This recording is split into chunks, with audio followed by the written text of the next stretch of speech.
अपनी वफात से कबल एक वालिद ने अपने बेटे से कहा, मेरी ये घड़ी मेरे वालिद ने मुझे दी थी, जो कि अब 200 साल पुरानी हो चुकी है, लेकिन इससे पहले कि मैं तुम्हें दूं, किसी सुनार के पास इसे ले जाओ और उनसे कहो कि मैं इसे बेचना चाहता हूँ, फिर देखो वो इसकी क्या कीमत लगाता है। बेटा सुनार के पास घड़ी ले गया। वापस आकर उसने अपने वालिद को बताया कि सुनार इसके 25,000 कीमत लगा रहा है, क्योंकि ये बहुत पुरानी है। वालिद ने कहा, अब गिरवी रखने वाले के पास जाओ।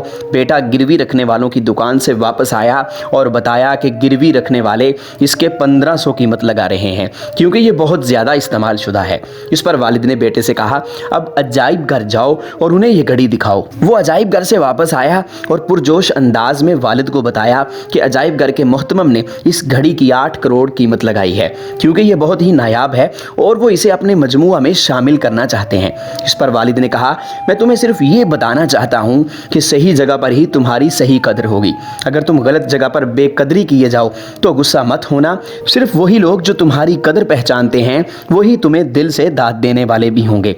इसलिए अपनी कदर पहचानो और ऐसी जगह पर मत रुकना जहां तुम्हारी कदर पहचानने वाला नहीं।